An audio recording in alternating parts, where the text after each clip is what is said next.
All right, everybody, welcome back to Newt News. We've got a fully loaded episode for you guys today. So there's been a lot of stuff going on with the Cardinals, some big news that we're going to break soon, especially stuff regarding Matz, Wainwright, and then some comments Mosaic made in a press conference about this offseason. So lots of stuff to get into there. We've also heard some rumors about Japanese pitchers coming stateside this year, which, as everybody knows, those players can be super impactful. Just look at Shohei Ohtani.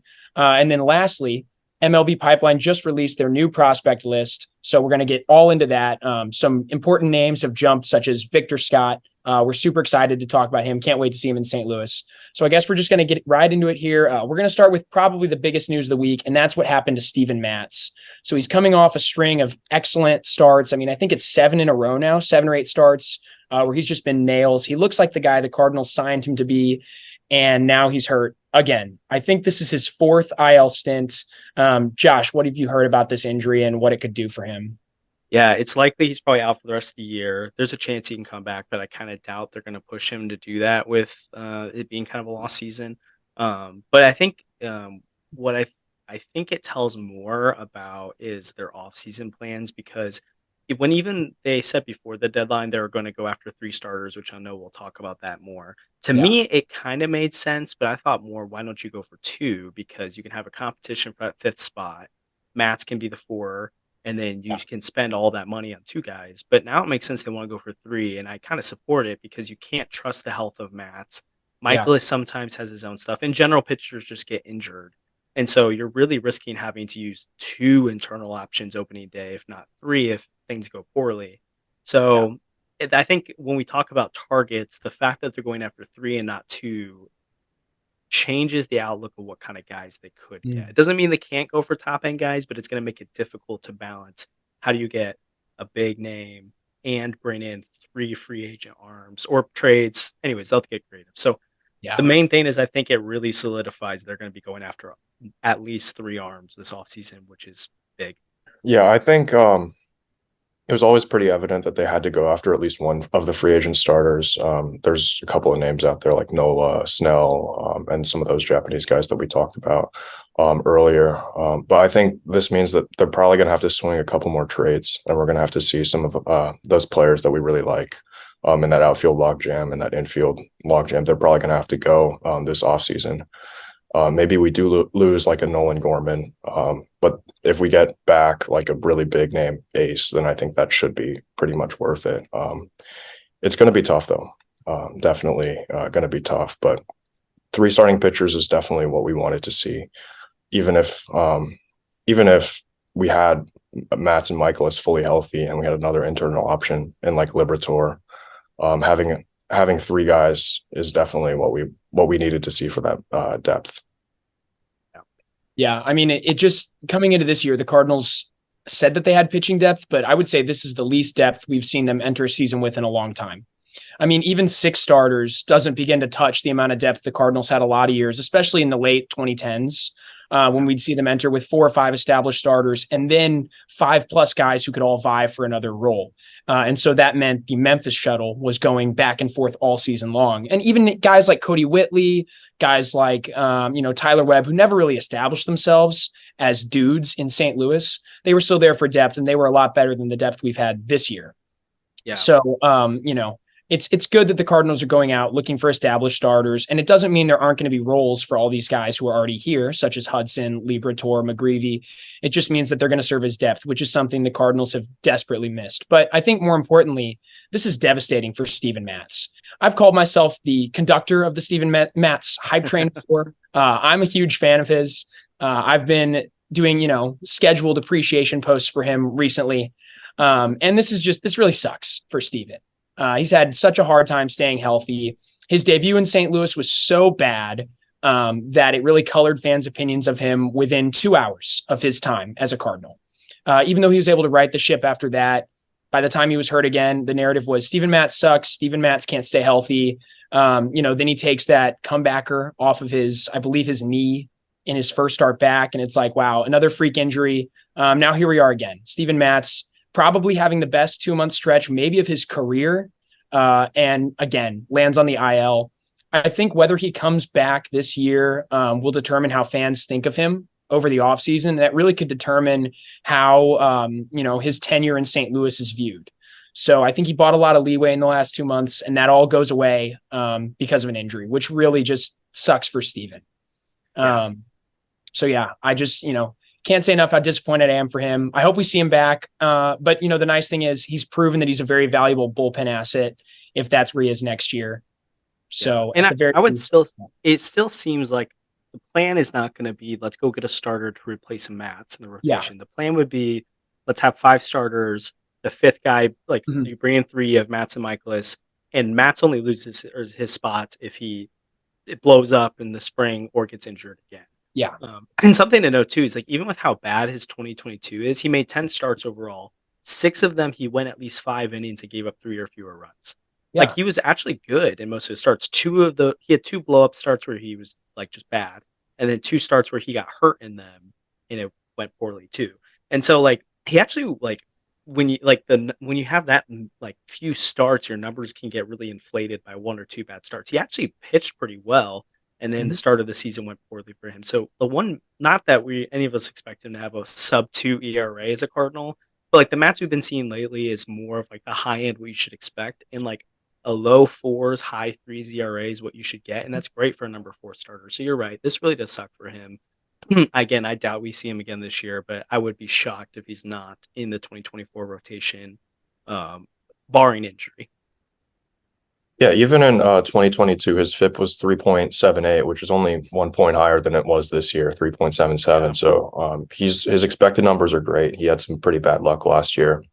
I think he's pretty overhated by fans, myself included. Yeah. I admit that I wasn't the biggest Steven Matz fan like 3 months ago, but yeah, he showed me that he can really do it. And it sucks to see that he's injured, and hopefully he's back next year and is just as good as he was this year. And in 2022, he sneakily has some swing and miss. So like that's something that like if fans are looking for that at the back end of the rotation, like Matz is whoever the equivalent the Cardinals will bring in is going to have about as much swing and miss as Steven Matz does. Or if they have more, it's because they've had like a 5 ERA their whole career and no one trusts them.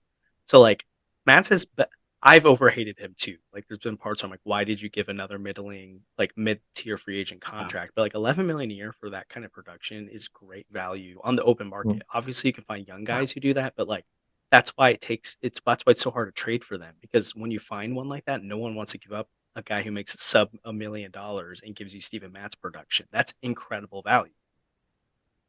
Yeah, I mean, you look at other guys who entered the offseason with kind of similar vibes, at least maybe not the same type of pitcher. Like Taillon and Matz, I'm not going to pretend they're the same guy. Taillon doesn't have the swing and miss Matz has been better at keeping it in the park over his career. But I mean, they're both high 3, low 4 ERA guys, and that's what you're really looking for in a 5. Taillon's getting almost double what Matz is getting. He's 18 a year for the next 3 years since the deal's backloaded, and Bassett is getting paid 21 million a year. I mean, Matz has been a lot better than both those guys in 2023. And honestly, in 2022, he just gave up a bunch of home runs early in the year and then really tamped down on that. So, we got to move on from Matz, unfortunately. I could talk about him all day as the conductor of the hype train. But I guess the next news we're going to talk about here, more downer, is Adam Wainwright, right? So Adam Wainwright's last 2 starts have been, in a word, dreadful. The results are just not what you want to see, especially from a franchise icon. It's led to some ridiculous stuff on social media, people saying things that just don't need to be said. But at the end of the day, the Cardinals are now realizing that they do have to reconcile with this. And I know, Josh, you have some interesting thoughts here. Yeah. So first, you said something here too that's really important, is the hate for Wainwright's getting obnoxious, and you can be upset and frustrated by the production, but I don't understand why it gets to these depths of people that like calling out his character and calling out the kind of person he is. I feel like it's leaving a really bad taste in the mouth of a guy who's been a stand-up, one of the best people in all of baseball. So that annoys me and I get frustrated by it. But yeah, so as of talking to some people and it's closer to the situation the last few days, you may have seen Casey Lawrence, a right-handed pitcher that the Cardinals picked up on a minor league deal from the Blue Jays, kind of under the radar about a month ago. He was just called up today, and Marmol talked about how he's going to bring some length out of the bullpen in case they need someone to bring some more innings, a la a 1 or 2 inning pitch start from Wainwright. But after Wainwright start Thursday, they will reevaluate his spot in the rotation. If it goes poorly, Casey Lawrence is the next guy that goes into the rotation. Not Michael McGreevy, not Gordon Graceffo, not Connor Thomas, not Ron, like any of those guys right now. It will be Casey Lawrence. And part of the reasoning behind that, what you would deduct from that, it doesn't mean he would stay in the rotation. It could even just be like a one start thing, or he could be the plan for now, and it could change. But right now, Connor Thomas is probably the only other option on the 40-man roster, and he's not been good. And he just came back from the IL and hasn't been throwing much, so it doesn't make a ton of sense bringing him in. And if they were to bring in a McGreevy or Graceffo or someone like that, they'd have to add them to the 40-man. And the problem is then you go to this offseason, and assuming their plan is not to have any of those guys in the rotation, then there might come a spot where they have to squeeze the 40-man and they're taking up a spot. And so if they know for a fact that they're not planning to have any of them in the rotation, especially if they're not even going to plan to have a competition for that fifth role, it doesn't make a ton of sense to add them to the 40-man unless they think there's a way they could play themselves into it. So it's annoying, but like when you're a bad team, you kind of sometimes throw out bad players because you don't have to use 40-man spots for other guys. If they're in contention right now, I bet it's Graceffo or McGreevy or someone like that because they have to try something, but they're not. So if Wainwright, I don't think they also make this change either if Wainwright's even just bad. Like I think it's like if it falls off the rails bad and they just can't run him out for another start, it's Casey Lawrence. Thoughts on that? Yeah, I mean, I looked at Casey Lawrence's numbers. I'd never even heard of him. I didn't even know that the Cardinals had him in their system for like a month. He's just terrible. Unfortunately, career negative 1.6 WAR, so he's never been a productive player. 6.80 ERA with a 1.73 WHIP. It's just all like just dreadful numbers. At this point, like you might as well just run Waino back out there, even if he's like the worst pitcher you've ever seen, because this guy is just not, he's just not worth it. My rationale for keeping Waino out of the rotation before was like, you got to give one of the young guys an opportunity to develop and show that they can be a part of the rotation next year. I guess that's not really in the plans. If we're going with the three starters that we're going to go after in the offseason, it's just not a great look if you start Casey Lawrence every 5 days. At least the fans like Waino, at least most of them, the ones who haven't like turned against him. But like I don't know, this move doesn't really make a lot of sense to me, and I think it would be better to just let one of those guys play, because even if you do add starters in the offseason, I'm looking at the 40-man right now, there's guys that are expendable, like Kyle Leahy. I don't really know what he's doing on the 40-man. Like he's been pretty bad his entire time. I'm just not really sure what this guy's doing on the roster. Yeah, they definitely have 40-man spots they can free up. So I don't think it's like, I'm not like that's the best argument in the world, but that would be their reasoning. And I could kind of get it, because if they do make significant roster overhaul this offseason, they could be adding like, hopefully not just 3 names to the 40-man. Hopefully you're adding 5, 6, 7, 8. And then that's when it starts to squeeze a lot. And so that's where I kind of think, and like Leahy, like, yeah, he's never going to be your 8th or 6th in guy, but like you don't usually want your last guy in the bullpen to be someone you see a big future in, because you want them pitching a lot. And so usually it is kind of like a Leahy type guy who's like, whatever, we'll throw him out there and mop up duty. So like there is a little bit more Tetris to the 40-man than we give him credit for.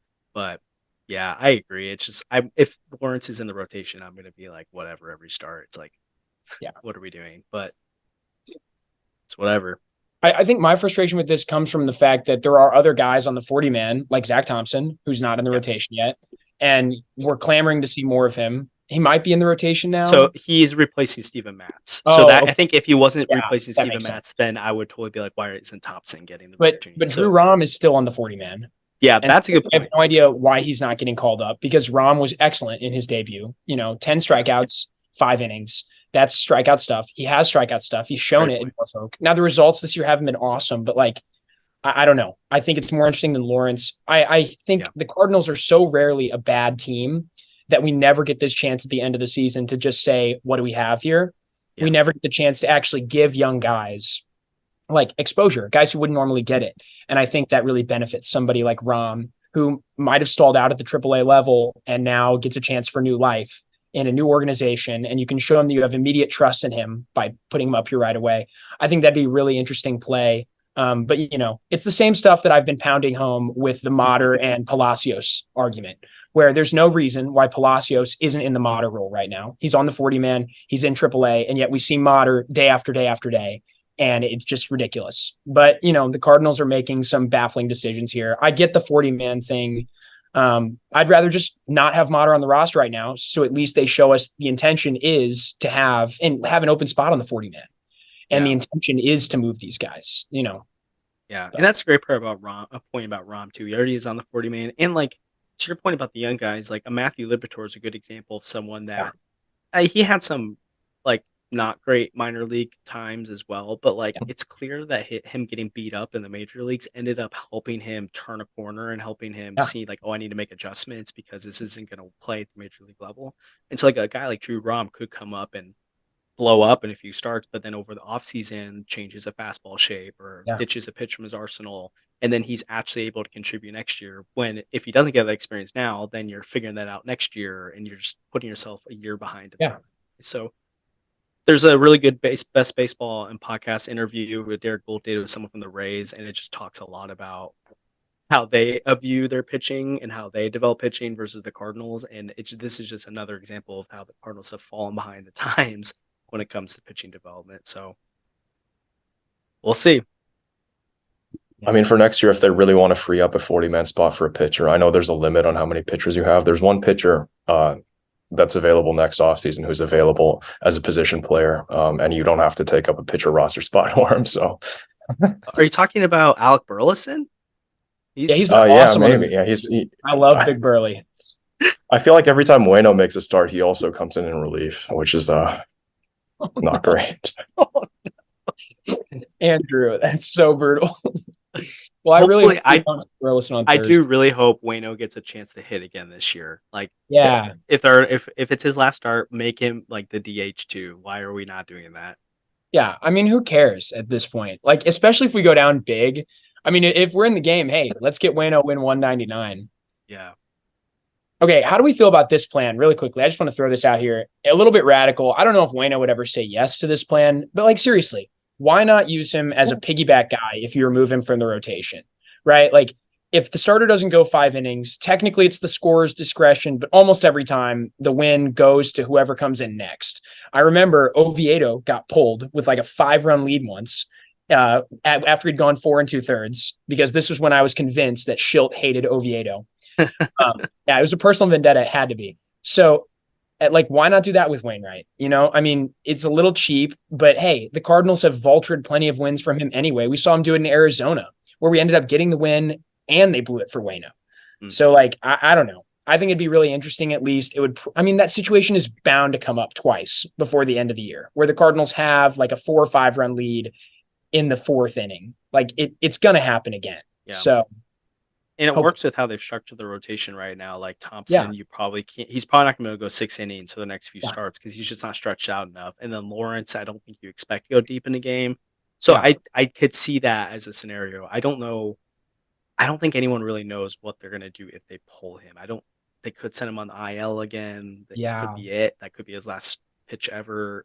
I would be down for a piggyback, because why not at this point? At this point, you're just fishing for 200 wins. So that's how I see it. However you're going to get them, get them. Who cares? Yeah. I'd rather it be that than him give up 7 runs in 5 innings and somehow got the win. Who cares about that either? Yeah. I mean, just imagine the scorer deems him brief and inefficient or whatever it was yesterday. I didn't even know. No. I knew that was a thing, but I've never seen it before yesterday. It's just, Yeah, the birthday boy, just to touch on that quickly, for those who don't know, the birthday boy, Giovanni Gallegos, yesterday really had just a rough day, right? So Gallegos shows up to the clubhouse, walks in, the WBC trophy is there, which if, those of you who followed the WBC might recall, the Japan-Mexico semifinal game, Gallegos blew it, was the reason Mexico did not advance to the final. I mean, pretty much the reason there. So the trophy's there looking him in the face, and then he comes into pitch and blows it against Oakland. But the Cardinals get back and they take the lead with him as the pitcher of record. And then the scorer, because the official scorer can really do whatever they want in Major League Baseball, which I don't think a lot of people really understand how much power they have. They then decide that Gallegos was, and I quote, brief and inefficient, or brief and ineffective, maybe. That's what it is. Brief and ineffective. Brief and ineffective. So he doesn't get the win, and they just give it to Romero. No save, a win for JoJo. So that just so brutal. On his birthday. Yeah, it's interesting too because in that same game, people pointed to the Jordan Walker triple. That was definitely just an error. But like they've seen an increase this year in the amount of balls that like should be called errors that are not called errors. They're doubles and triples, and that's all the scorer's decision on that. So it's funky stuff that only baseball people care about. But like Gio gets the win taken away. Didn't he get a blown save too? Yeah. Or something. You can't give them both. That's so I can't remember. I saw that somewhere. I didn't check it, but I was like, how? But I think it was our 25th blown save of the season. Oh. Yeah. Yikes. It has just been like that year for the Cardinals in every possible way. But yeah, no, for some reason, like outfield errors just aren't errors anymore. Apparently. Like across, I think what I heard from somebody though is that the pitching clock could be to blame for that because apparently they don't have enough time. So the official score just is ruling stuff as hits. And they're just like, oh, that's a hit. You get a hit. You get a hit. Interesting. So maybe that's what it is. But yeah, we got to rein it in a little bit. Having too much fun on here. We're going to also talk a little bit about two Japanese pitchers who are coming stateside this year, probably. I mean, you never know for sure until the offseason, but it seems like these guys are going to be posted. It's a little bit of a complicated process, but, Josh, why don't you fill us in on who those two are? Yeah, so the only two I've really heard linked to them at all would be, and I don't know if I'm totally saying his name correctly on this one, so Shota Imanaga, is that correct? I think it's and Imanaga, then Yamamoto, but yeah, Imanaga, and then Yamamoto would be the other one that people know about. Imanaga, is that what you said it was again? It's Imanaga, I think. Not 100% I'm so bad at names. If I ever say a name wrong the first time, I say it wrong every time. But he's the one that they've actually went out and scouted before back in June. That was reported. And he seems like more someone that would be in the price range because he's probably looking more at a $15 million a year over 4 years type of deal. I think the issue with him is that he has to be posted by his team, and so that's not a guarantee, but I think he's a free agent this year too, so it actually makes sense for them to post him like within the league, and so it's kind of complicated, but they think he'll be posted. So he's a lefty that probably projects as more of a number 3 at best, 4 or more of a 4-5 type starter, but he brings a lot of swing and miss, and I believe he pitched in the World Baseball Classic as well. In the championship game and looked really well. So he's a guy that, especially as the Cardinals looking at 3 starters, number one, you're hoping it's someone higher on the end of that. He's someone that could bring some swing and miss. He won't require a draft pick either to sign, which is a big deal. He's 30 or he will be 30. So that's he's not like on a 35, 36 range like some of these starters will be. So he's the one I would say is the most actually directly linked. And then someone that's been like linked as in like it makes sense is Yamamoto. I don't know, Andrew or Sandy, if you guys have seen other things, but it seems like baseball's kind of cooled off on Yamamoto as of late. I used to see him as like he's like in the class of Aaron, Nola, Blake Snell, and then it's Yamamoto's the other.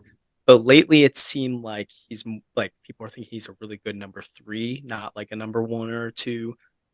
Again, I haven't seen a pitch enough to make that declaration for myself. But if that's true, that's another guy that probably price himself into the Cardinals range more. He's also a lot younger though, so that's like there might be a higher ceiling there than what you're getting with someone else. So I think those are definitely 2 names to watch because they're going after 3. They're going to have to be creative about one of them, and I think going after one of the Japanese arms makes a lot of sense. So thoughts, guys, on that at all? Yeah, I'm really high on Yamamoto. He currently has a 1.57 ERA and a 0.88 WHIP. This year in the Japanese league. I know those numbers it's not going to be that in the majors, but that's like really, really good. I don't think we've really seen these kinds of numbers from any of the other pitchers that have really come over. Even like Shohei Ohtani wasn't that good in the Japanese leagues. I think he's won back-to-back triple crowns in Japan, and he's about to he's on pace to win another one, and I think he'd be the first pitcher over there and maybe ever to do that.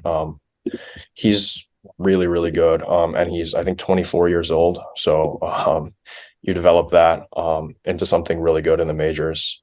Like this guy is crazy. And I think some of the major league teams might be undervaluing him a little bit. I think he's worth a really big contract. I know a lot of baseball fans know about Roki Sasaki. He's really exciting. He throws like 103 miles an hour. Unfortunately, he's not available to come to the U.S. for another like 3-4 years. He's like 21. He's really young. The rules over there are really complicated on when you can be posted and the amount of money you can make. I think only Ohtani was like the only pitcher that came over while he was really young, because pitchers who come over or players who come over when they're really young, they lose out on a bunch of money, a potential big contract, because they have to sign like a minor league deal over here.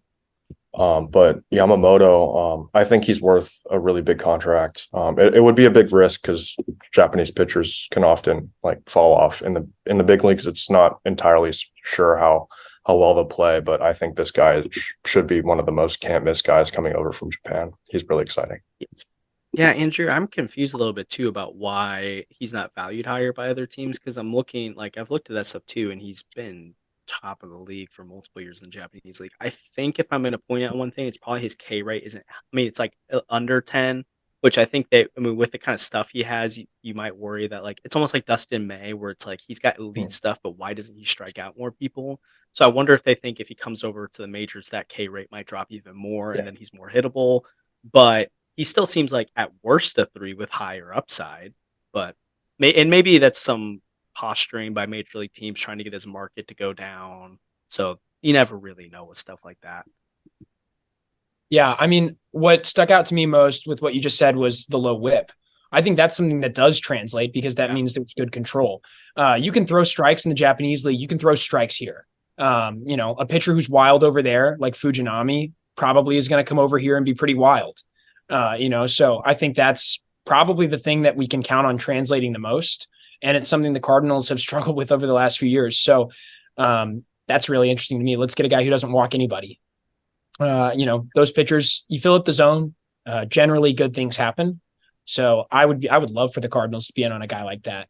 Just briefly, I want to go over a bit of, the Cardinals' history in terms of getting pitchers, recent history in terms of getting pitchers out of some of the Asian leagues, right? So the KBO, the Nippon League, we've seen them resurrect the careers of Miles Michaelis. Drew Verhagen came over. While he hasn't been great, he's had moments where it looks like, wow, Drew Verhagen might be a really competent pitcher. I'm really upset because I know he's going to be a free agent and he's going to go somewhere and be like a competent fifth starter next year, and it's going to drive me up a wall. But whatever. And then Kwang Hyun Kim was a fantastic Cardinal who never got the appreciation he really deserved. And I think COVID just made it kind of a weird environment for him. I know he was really homesick while he was here. But he and Miles Michaelis, I think, are obvious success stories. So the Cardinals have had a successful history recently in terms of, mining talent from those leagues. Yeah. And I feel like in general, the hit rate's gone up on those guys, where like, I feel like if you look in the early 2000s, like it was almost kind of like even like the NBA, where international guys for a long time, they're always overhyped and ended up being terrible. Yeah, like Dragic. But it's like now it's like they've got I feel like they have a better pulse on how to evaluate that talent. It's not that you can't miss on them. So I feel like I'm less stressed out about going after one of those guys nowadays, seeing it translate more often. Yeah, because you don't want to get Yusei Kikuchi and sign him to like a 6 or 7 year deal like the Mariners did, and then really struggle under the weight of that deal, because obviously that didn't work. Although he's been a little better recently. He's actually been really good this year. So maybe that, like you said, the hit rate probably is a lot higher. Speaking of, Andrew, you brought up Shohei earlier, and you said the Mariners. I'm seeing or hearing right now the Mariners are the front runner. Again, this is way early, but that the Mariners are the team to watch for Shohei. Hey, we take that. We take that. As No, long as it's you not the don't. Dodgers. Don't take. What? Why not? I would rather that than the Dodgers. Yeah. Well, For I mean, sure. I want him to stay out of the National League, obviously, but like my roommate's a Mariners fan, and it's so brutal. If he uses whatever, he's like the most homer Mariners fan I've ever met. It was so rough. I think the stuff, for example, was driving him insane. Oh yeah. Yeah. I do think one way it could play into the Cardinals' favor is that I think that's the one scenario they could actually trade a starter is if they brought in Shohei. Like they might make, like I bet they may be willing to eat some money on Robbie Ray, which I think could be a really interesting buy low if you eat money on him. I doubt they trade Castillo and definitely not trading Kirby. But I doubt they trade Gilbert either. But I think that makes like a Wu or a Bryce Miller more available. I'm hearing way cold on the Mariners right now. Like they're not trading starters. Like not happening. Like that was a thought this summer, but they're gonna address hitting by not getting rid of their pitching. And I'm also hearing that about the Cardinals bats. I don't think they're gonna give up Brendan Donovan, Nolan Gorman, Lars Nootbaar. I think they will try if they trade for a pitcher, it's gonna be a back end guy using Tyler O'Neill or whoever, Dylan Carlson to get that arm. I don't think they're gonna give up their big bats unless like the stars align and someone really wants to give up a starter they really value, then they will. But it doesn't really seem like teams want to give up the young pitching that would make it worth it to give up one of those bats. Yeah, it'd be like a Dylan Cease that would probably require the Cardinals to move somewhere. But which that could be possible. I've heard they've checked in on him before. So that would be great.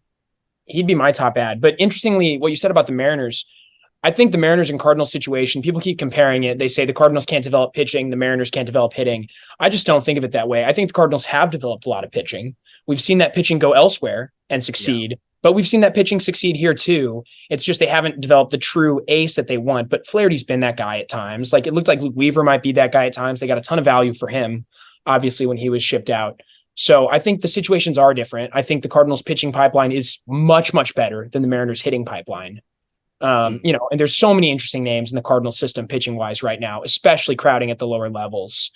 Guys like Jerpy, Hansen, Bedell, guys that, a lot of us are really high on. So I think at least for the Cardinals, it's like if they refuse to trade those bats, it's not the end of the world. I don't see why the Mariners wouldn't trade one of their starters because they have not shown any capability to develop anyone offensively outside of Julio Rodriguez, who I think would have thrived in any organization based on that talent level. Yeah. It almost feels like the Cardinals getting ripped for the pitching development is more sins of the past right now, where it's like they've messed up development-wise in 2018, 2019, 2020. Yes. And so now they're like, they don't have anyone to show for right now, but the guys that they do have coming up can resurrect that and make that better.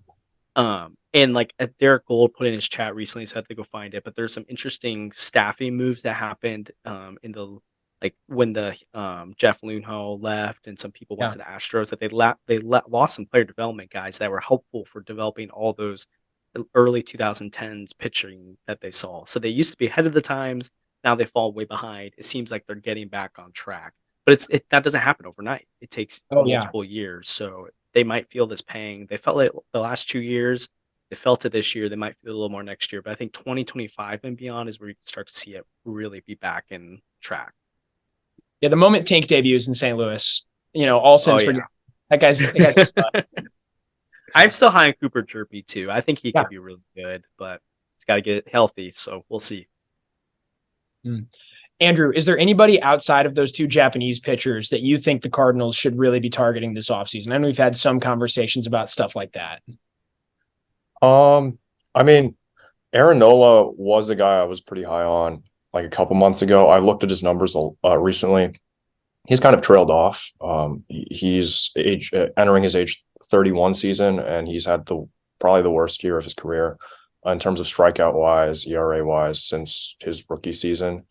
So I feel like if we sign Aaron Nola, it's probably going to be a pretty good deal for us for a couple of years, but it could end up turning into like a David Price situation where we avoided someone who was entering their decline. And I don't really know how that's going to hold up. He is probably exiting his prime pretty soon. And I don't really know how much he's probably going to command a lot more than some of those Japanese guys who are really young. And it's definitely going to be tough. You said I can't talk about Japanese guys, so I won't. But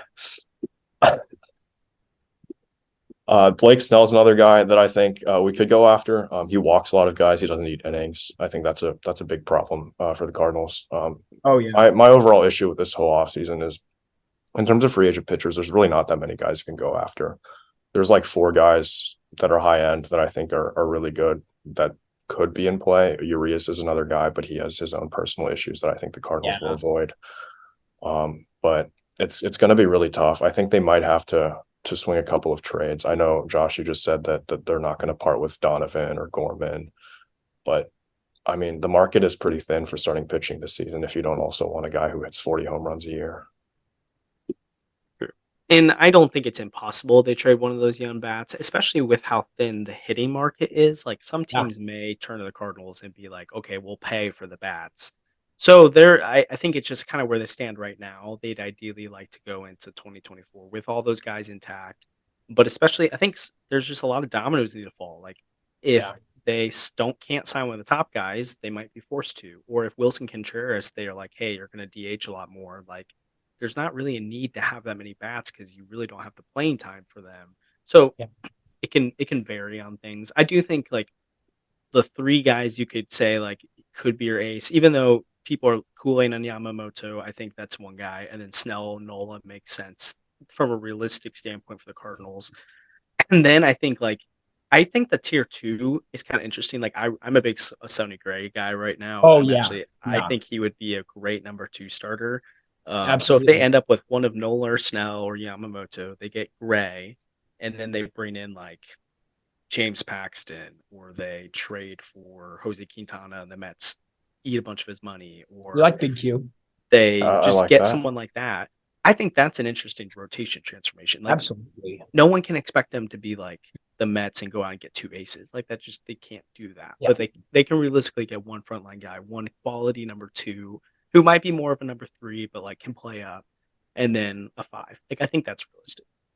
Sonny Gray for a long time for me has been somebody who the league soured on really early. You know, he went to the Yankees, got stuck in a big market. I mean, in Oakland, Sonny Gray was a dude, right? Sonny Gray was somebody who a lot of teams viewed as a future ace, goes to the Yankees, and then they traded him to Cincinnati for like nothing. And in Cincinnati, Sonny Gray was one of the best pitchers in the NL. And he got no press there. I remember in 2019 when Jack Flaherty was having his run, I was arguing with people about the fact that Sonny Gray might have been the best pitcher in the division that year. Most people weren't even recognizing him as the best pitcher on his own team.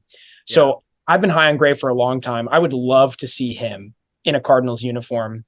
I think he's got a lot of potential. I've seen some tidbits about at the All-Star game, he said he wants to be closer to home. I forget where home is for him, but it's apparently closer to St. Louis than it is even Minnesota. That's good. So like there's some random tea leaves there that kind of seem like they could connect them. And also like people just don't think about enough. Great American Ballpark is a terrible place to pitch. So if you're pitching great there, that's why like a Castillo goes off and like he looked really good with the Reds, but then he looks even better with the Mariners. It's like give this guy a better ballpark to pitch in and he's going to pitch well. So yeah, Gray I think is a great option for them. Well, and one more thing about Gray, the statistic he led the league in 2019, when I thought he deserved a lot more Cy Young consideration, was hits per nine. Now, that's something that the Cardinals this year are just awful at preventing, right? The Cardinals pitchers, they walk a lot of guys, but not as many as some people. They don't have the least strikeouts, right? But it's like the amount of hits the Cardinals give up. It's singles that find holes. It's soft liners. And it's like sometimes, you know, I get so upset watching the game when this soft contact crap falls in. But it's like maybe it is a skill to prevent it. And that's something Sonny Gray throughout his career has actually been really good at. For some reason, he runs low batting average against numbers. And so if you can bring that to St. Louis, that's someone who is a huge rotation upgrade over a guy like Hudson, who traditionally has not been able to do that. Yeah. And it looks like right now he leads the league in home runs per nine at 0.3. Yep. So like, and that's not like he's had a couple of years where it's been above one, but he's been below one a lot. So he prevents home runs. You give him Busch Stadium, that helps even more. Yep. I really like the fit. And he's probably more of like a 3 years for $20 million a year. That's affordable. Yeah. Guess who leads the entire league in hits per nine this year? Don't say it. Okay. No. I'm a big proponent of trading back for Jose Quintana. I really like him. I think he hasn't given up a home run in like 80 something consecutive innings or something. I saw that stat somewhere. He's still been really good this year, and he obviously likes it. With the Cardinals, I think he was one of the people that recommended that Contreras should sign here. So he likes the organization, and I think bring him back if the Mets eat some of that money. Even if they don't, I think they're only paying him like $11-13 million next year. Should be a good One deal. more name I'd potentially throw out is like a Tyler Glasnow, because I don't think he's going to take a ton to get because his contract's so high, his injury history. And I do think there's a scenario where the Rays hold on to him because of all their pitching injuries, but at the same time, I feel like they'd rather part with him and sign 3 guys for that number, because with their situation, banking on 25 million to a guy who could be hurt half the year, they can't afford to do that. The Cardinals might have to risk that. Like, there's a difference. Obviously, it's not ideal, but like if you strike out Nola and Snell and Yamamoto, at this point, if you're giving up Alec Burleson, like, I mean, you want to keep him, but like if you're not giving up one of your big bats and you're getting a talent like Glass now, it could make it worth it. So I think that's another name to watch as like a potential frontline guy if things don't work out in other areas. How do we feel about Frankie Montas here? I have not heard his name at all this year. He hasn't pitched yet. But Frankie showed actual high-end talent in Oakland at several different times, was really good before the trade to the Yankees. I mean, Sonny Gray had his struggles in New York. A lot of people go to New York. Joey Gallo went to New York and just forgot how to play baseball. Like, I mean, it happens in New York. I have thought Montas could be a guy who you get on like a buy low, prove it deal, maybe like a Rodon light type of scenario. I think he could be a guy who you could really get 3 years, $21 million. Like, he might have to take that contract. He might not get anything better than that. And if you're paying him $7 million and he is what he was in the beginning of 2022, that might be one of the best value plays in all of baseball next year. Yeah, I think if you can get him on a really cheap deal, it makes sense, but he's only made over 20 starts once in his career. Obviously, the COVID years, he hasn't had a lot of experience, but like he's obviously free agent eligible now, and he only made more than 16 starts. Or he made over 20 starts twice. He made it in 2022 before he got hurt, and then 2021. So I think he's a great buy low candidate, 1 year deal or some kind of like low AAV multi-year deal. That makes sense. Yeah. I mean, maybe it's like the Verhagen deal, but a bit bigger. Sorry, you're up, Andrew. Yeah, he was a guy that I definitely didn't want the Cardinals trading for last offseason, or not last trade deadline. I was like, he's probably going to get hurt. He had some injury history. But if we pay him pretty much nothing, which is like what you've suggested, I don't see why not. Like, he's shown that he can be like a 2 caliber pitcher if we get what he did in 2021 and 2022. That's really, really good. And like Sonny Gray, he forgot how to pitch with the Yankees, but that park is kind of annoying to pitch in. There's a short porch in right field, and I mean, the fans over there are a little bit weird. So I feel like if we give him a deal, he might thrive, similar to Sonny Gray. Joey Gallo have done well in other places. Like, I think struggling with the Yankees is not necessarily as big of a deal as Yankee fans make it out to be. Yeah. They kind of pile on too. Like, if you've heard the Joey Gallo stories, no wonder he wasn't producing there.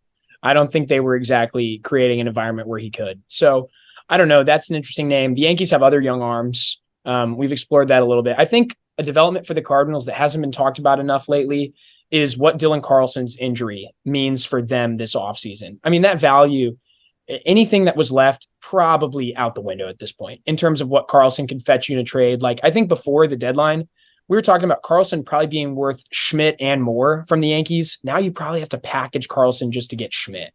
So I don't even know. They'll probably hold on to him the same reason they're holding on to O'Neill now, which puts the Cardinals in a really weird spot.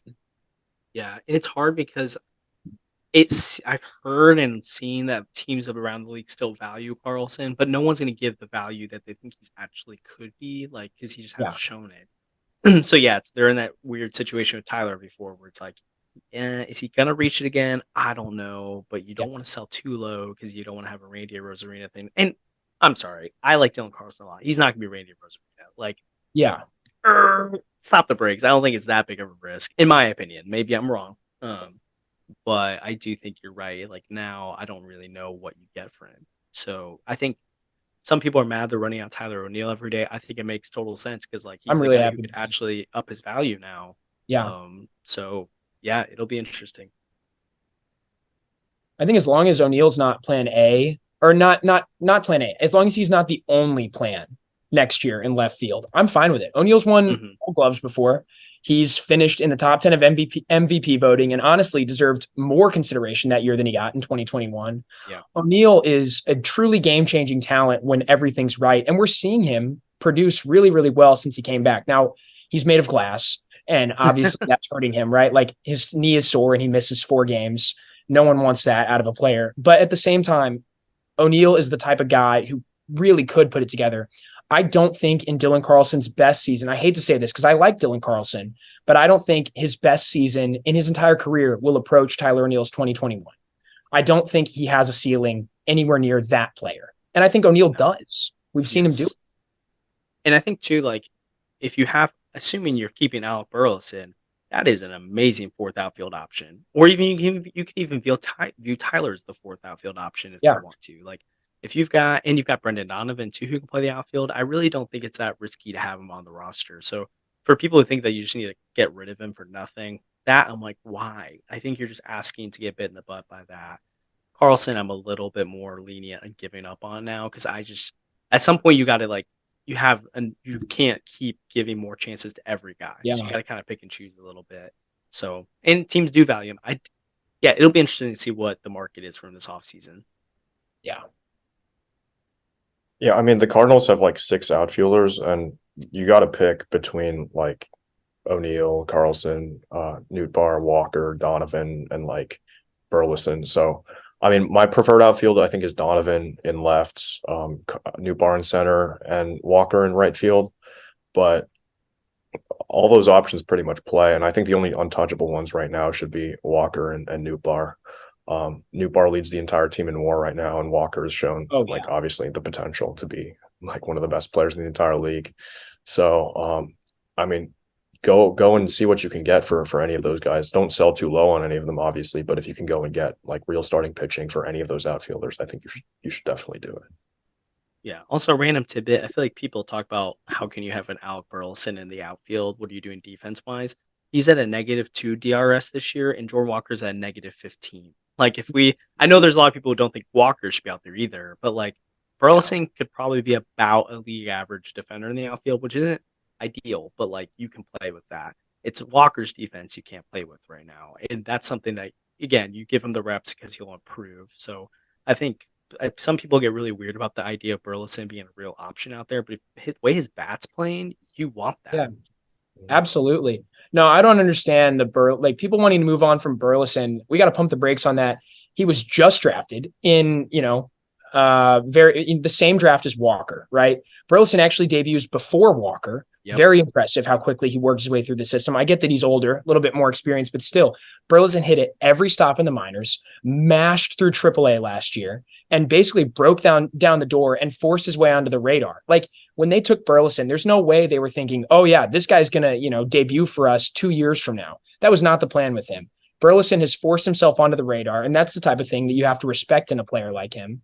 So I have no idea why people want to move on from him right now. It's like, okay, yes, he might be a bit of a one-dimensional player.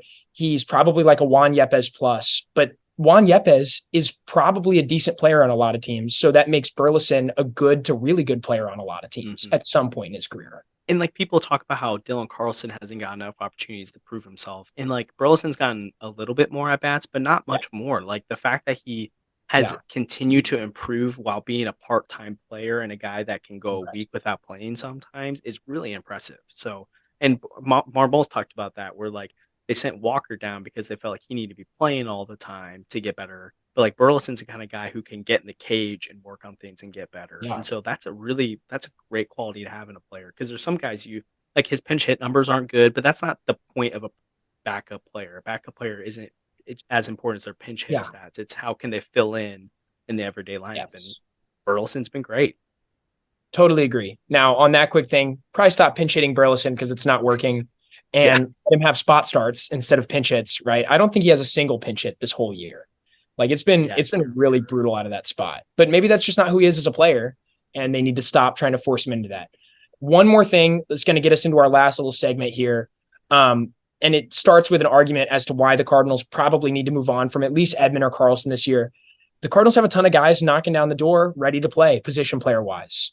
We've seen and guys coming up right now, and that leads us into a little bit of discussion about the prospect list that just got released. The outfield situation is about to get a lot more crowded because by the time Victor Scott is ready, he needs to be in center field because it looks like he might be a true 80 grade defender. He's a true 80 grade runner. Victor Scott has like 75 stolen bases this year. He's like a super powered version of John Jay. He's going to be awesome. And that hit tool looks like it might play. So, you got guys like him. Let's talk about a couple of those guys. Josh, is there anyone who's really impressed you this year? Yeah, I think Victor Scott number one is Victor Scott the second is my number one that's impressed me this year. Which I talked to him on my podcast, Redbird Rundown, recently. He's a great guy. Like that's he's got the intangibles of him. People speak super highly of him. There's just a bunch of interesting things from that conversation that are interesting. He's developed a relationship with Cardinal legend Vince Coleman, who everyone knows, who stole over 100 bases in a year multiple times. They talk strategy a lot. He's a guy who works on his craft. He talked about how he's a line drive hitter, but he's trying to add more power, not in the way that people get afraid of, where it's like, why are you changing your swing to hit more home runs? He wants to hit more doubles and triples. He wants to power through the ball at that line drive more, so that he brings that slug up a little bit. But he's the kind of guy who talks about he gets on first base and he makes the pitcher think, right? He's getting the guy behind him more fastballs, and then he's throwing the pitcher off because they basically know he's going to steal, and he turns singles into doubles and doubles into triples, not when like actual, but he steals those bases. And so he's like super exciting. And then he brings that defense in center field that people are really craving. So I think best case scenario for him, middle of next year, you could see an outfield where he's the center fielder, Newbar's on left, Walker's in right. And that becomes a really good defensive outfield, assuming Walker's about league average at that point.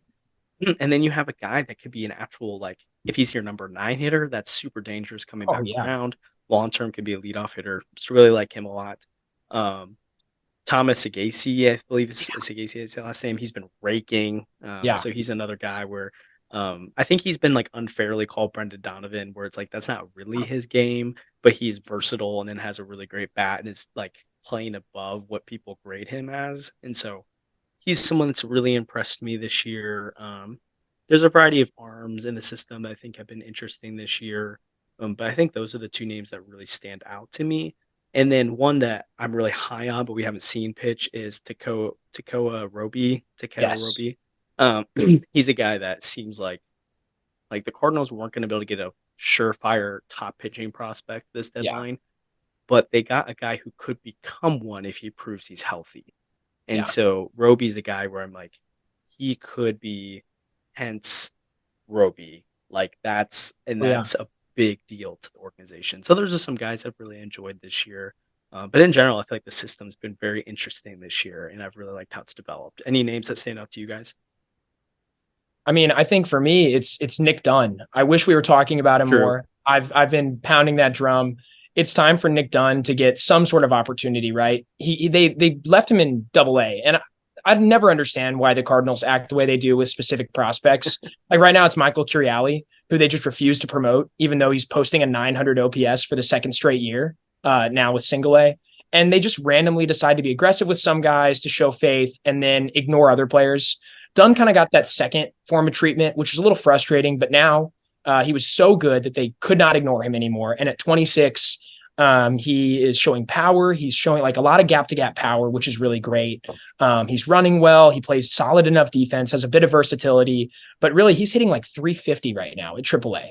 And so it's time, in my opinion, like what is Palacios doing for the 40-man roster that Dunn couldn't do a lot better?